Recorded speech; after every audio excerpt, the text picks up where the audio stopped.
before I say anything else and before I start diving into The Rock in the Smashing Machine, I wouldn't be doing my job and I wouldn't forgive myself. And I didn't really know what else I would be doing if I didn't, before anything and everything, just came on here to say rest in peace to Catherine O'Hara. I know you hate to hear me be a Debbie Downer and be the bearer of bad news, and I know you want me to get onto the episode, so I won't stay here too long. But Catherine O'Hara passing away was just truly very, very tragic. I mean, she was a legend, an icon. So many people looked up to her. She starred in so many incredible films that have impacted me. Speaking for myself, a lot of the films she's been in has been so impactful for my life. And for you as well, I know for a fact that you really do appreciate her as well. Starting off, I mean, she was in Home Alone 1 and 2, probably the most iconic Christmas films ever made. I mean, we can argue that later this year, but still, playing the mom in Home Alone, a lot of things are right about those movies, but she is definitely one of the biggest pieces for Home Alone 1 and 2, and she's just absolutely iconic and irreplaceable for those films. And even Beetlejuice and Beetlejuice that we had a couple years ago, she was great in both those movies, very iconic, even for voice acting. Over the Hedge is one of my favorite films ever made, and she, of course, found a way to be a part of that incredible project. And even outside of Over the Hedge, Frankenweenie, Monster House, Chicken Little, The Wild Robot, Nightmare Before Christmas, even Where the Wild Things Are, she found a way to squeeze into that movie as well, and many others that I haven't gotten a chance to see. But Catherine O'Hara, she'll be missed. I already missed her already. I never got to meet her. I'm not going to pretend like I was best friends with her throughout my life. I'm not going to pretend like that at all. I wasn't. She never knew me, and, that's fine. I still knew her on a very kind of deep level with her movies that she made, and it hurts a lot. It hurt a lot, but still, rest in peace to her. Her movies mean a lot to me and to everyone else here, and I really think she's an actress that will be missed, and the industry won't feel the same without her. So with that little bit sadder than usual opening just out of the way, please go watch a Catherine O'Hara movie. Let me know what is your favorite Catherine O'Hara film, and with that out of the way, I'll be going into The Smashing Machine. So, in the late 1990s, up-and-coming mixed martial artist Mark Kerr aspires to become the greatest fighter in the world. However, he must also battle his opioid dependence and a violent relationship with his girlfriend, Dawn. Today's episode, we're going to be talking about The Smashing Machine. This is going to be continuing our series, going just through a lot of various different Oscar-nominated films as we lead up into that incredible award show this March. And today, it's a little bit of a quieter movie that didn't really get nominated for that much, but still I wanted to revisit it because it got a lot of big buzz leading up to the movie. Then everyone kind of forgot about it, so I just wanted a chance to go back into it and see what the hype was all about going into the movie. The movie did release in October of last year, and now this month or last month, January, it actually released on HBO Max for the first time for its streaming premiere. So I got a chance to watch it. I just wanted to go ahead and dive into it.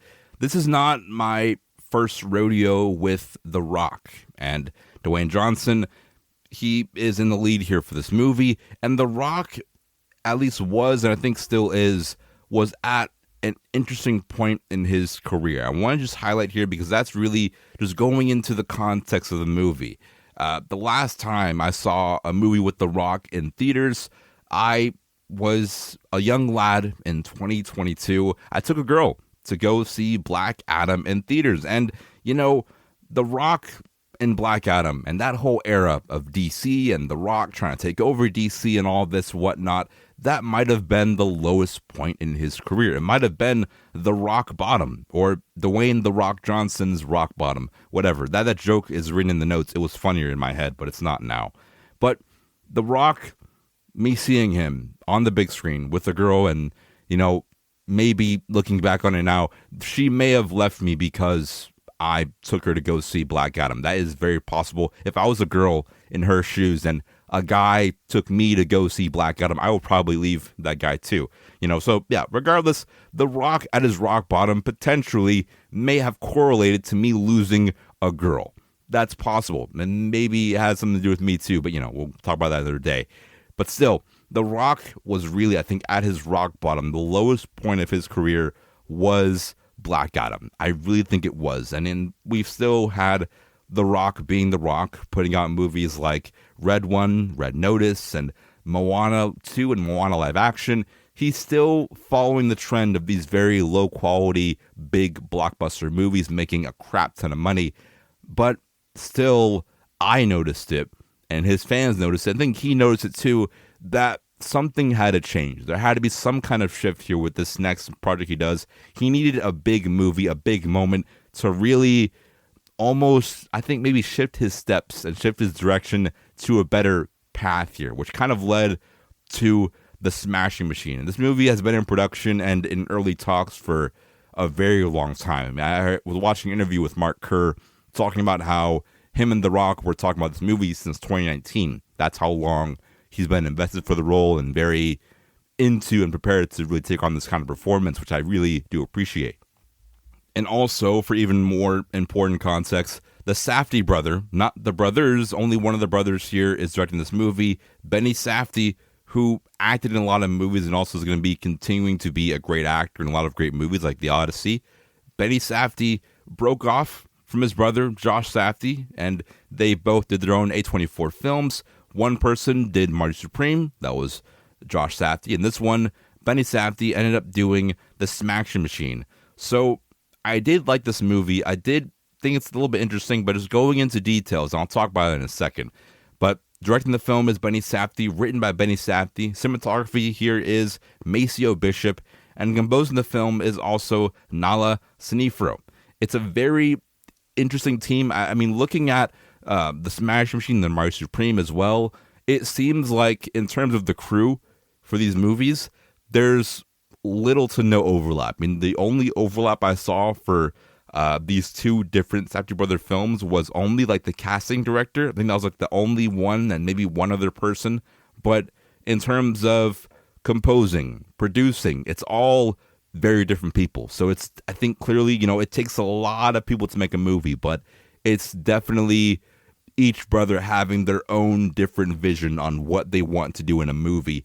And two kind of similar sport movies, one's about ping pong, the other's about UFC, similar in that sense, but they're both very different movies. And The Smashing Machine is a very different kind of biopic. Going into the movie, my theory for the movie, I was interested for the movie, but I wasn't really that invested in it. I was like, okay, sure, The Rock, this movie is clearly him trying to make a big push for an Oscar, him trying to shift his career to maybe more serious dramatic roles, going out of the family fun action-packed dad movie into the more cinephile film bro kind of A24 audience was his new shift, which is interesting, but it was something that I didn't really care that much about.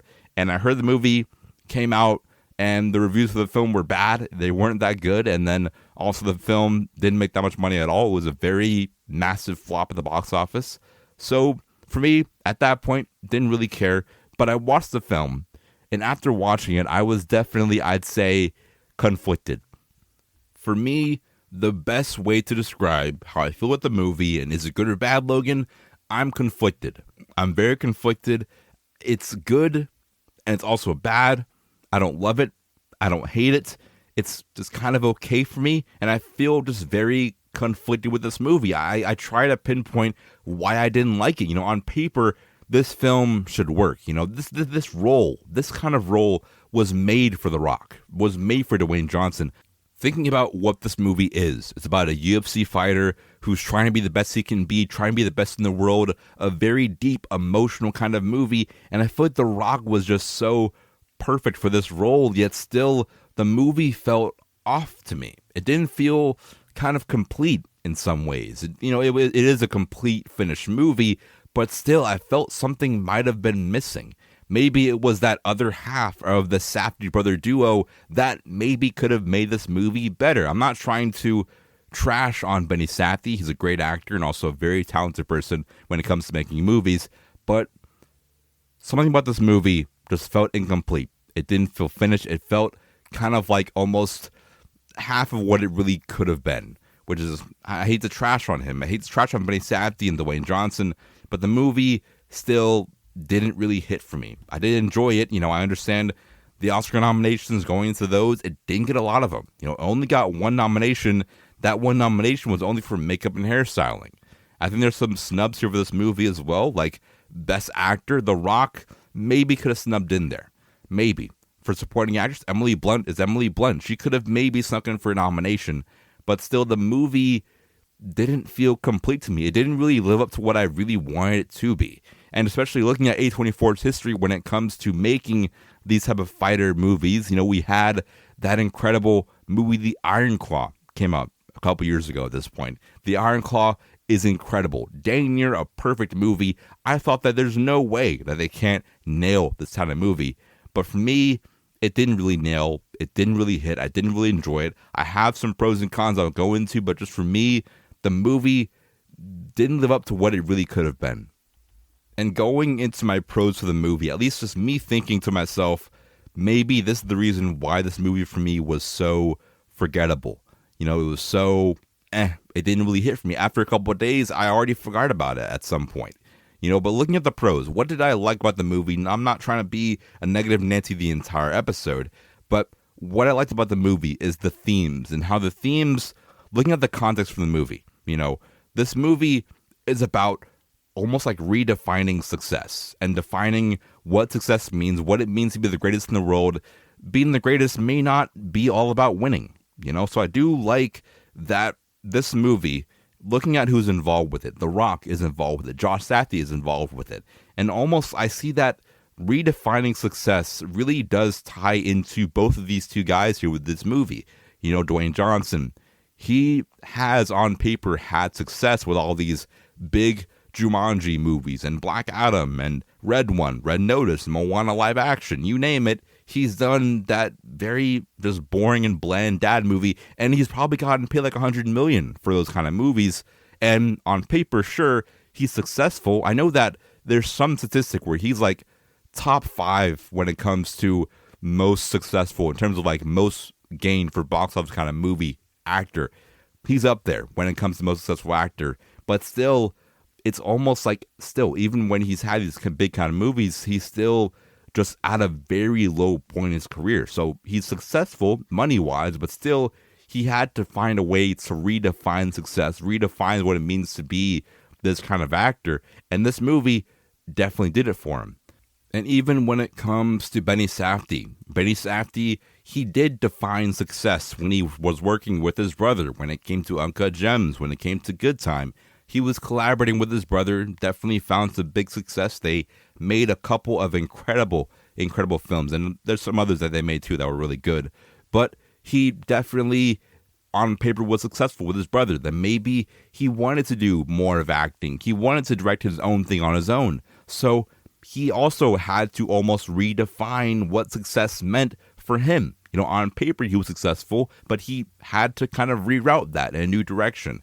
That I do love. I do love that it's a very common and important theme for the film when it comes to being the greatest, being successful, and almost trying to redefine that can be very hard. That's what the movie is at its core. I do appreciate that. It's great themes.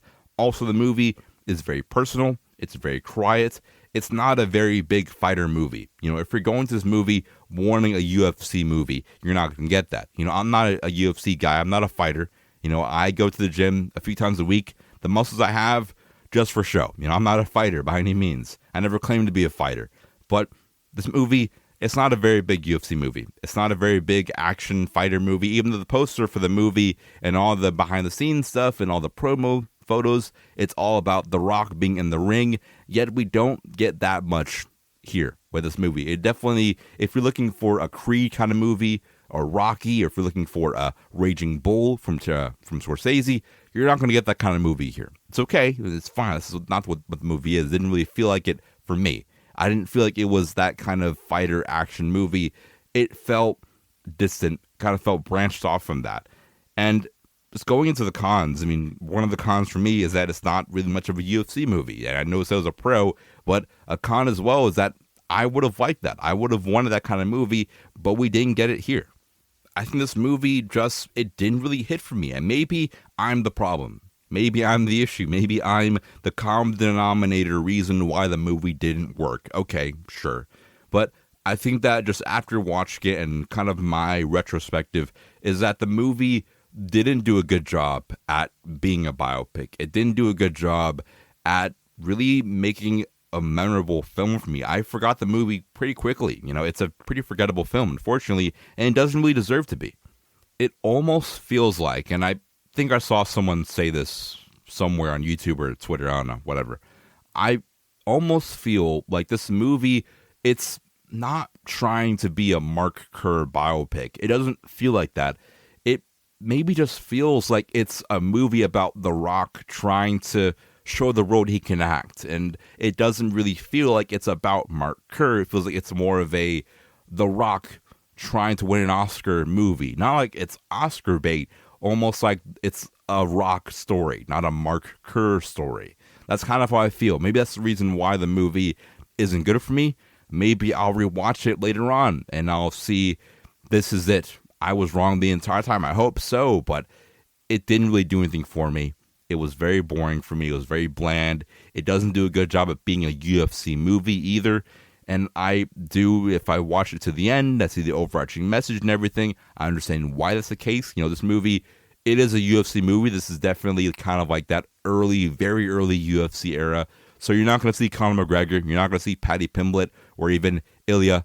But it is a UFC film. But I feel like it didn't really still capture what it really should have been. Unfortunately, that's just how it was for me. But you might think differently. If you're asking me, should you see the movie? As you know, I will always say you should watch a movie. So yes, you should watch the movie, and you can stream it as well. So you might, just since you're streaming it, you might like it a little bit more, just because you don't have to go to the theater. But for me, I say it's a C for right now. That's my score for the film. It's a C. It's okay. It's fine. It didn't really do anything for me. Still, just a quick recap, just for an Oscar nominations, this film is nominated for makeup and hairstyling. That's mainly because of the cauliflower ear that fighters can get. They did do that in makeup and hairstyling, and also for The Rock and for some other actors. I think they also had some different kind of makeup and stuff done in that regard. For Mark Kerr, I think changing up the eyebrows and stuff was something that they did a lot here.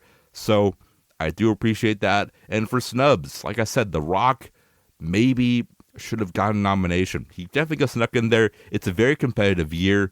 It did at one point feel very, very inevitable, but it didn't end up happening. Emily Blunt is Emily Blunt. She can do no wrong. She could have gotten nominated here. She was really good in this movie, but still, no love for her either.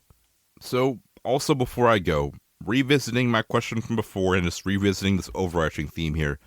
The Rock, earlier last year in 2022 with Black Adam, making me lose my girl that I took on a date with because he was so bad in Black Adam and that was his rock bottom of his career. Is this movie saving The Rock's career? Is this movie the beacon of hope for The Rock? Is The Rock's career finally saved because of one movie? That's an interesting question. I have somewhat of an answer for you. I think yes and no. You might be asking, Logan, what do you mean yes and no? It's a yes or no question. What are you talking about?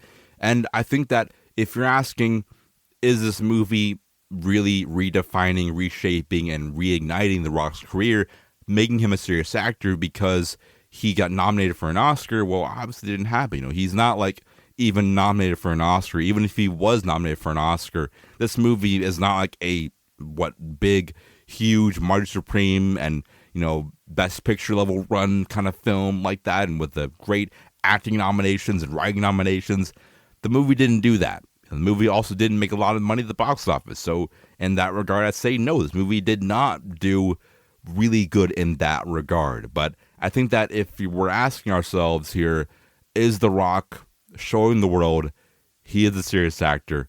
He's not just all about the money. He's not all about just chasing the fame. He's not all about making the big kind of blockbuster films. If we're asking ourselves that, then yes, I think this movie was a success in that regard. It did reshape and add a new level of recontextualization to The Rock's career from one movie. And will The Rock take more serious roles in the future? I'm not too sure. And will he be nominated for an Oscar eventually? Will he win an Oscar eventually? It depends on the movies. In terms of what movies we're getting from him next, I'm not the most excited for Moana live action or the next Fast and Furious film. That's not going to win him an Oscar. That's definitely not going to, but still, I'm very excited to see where The Rock goes from here. He, I think, probably will get more dramatic roles when it comes to his next film selections here. That's why I believe will happen. I love how the wrestlers that we've had in the acting industry have shown to be great actors, like Dave Bautista with Dune and also with Blade Runner. He was great in those movies. With John Cena, he was great in Peacemaker. He was so good in Peacemaker. And also with the Suicide Squad, he was great in that movie also. I'm excited to see where The Rock can go next from here, where The Rock can find the next big dramatic role for him. That's not corny dad action movie, an actual serious dramatic role like The Smashing Machine. He's shown the world he has the chops for it. I'm excited to see where he throws the next punch. So until then, that will just about do it for me yapping about The Rock for almost 30 minutes. I will probably revisit him again. This episode and me talking about it now, it doesn't feel complete. It doesn't feel over. Me and The Rock have a very weird relationship. I'll be talking about him again in the future. I'm not sure when, but it'll happen again in the future at some time. I'll talk about The Rock again. But until next time, let me know, did you watch The Smashing Machine? If you did, let me know your thoughts on the movie. Is it good? Is it bad? Why or why not? Is it good or bad? And until next time, I'll see you guys in the next one.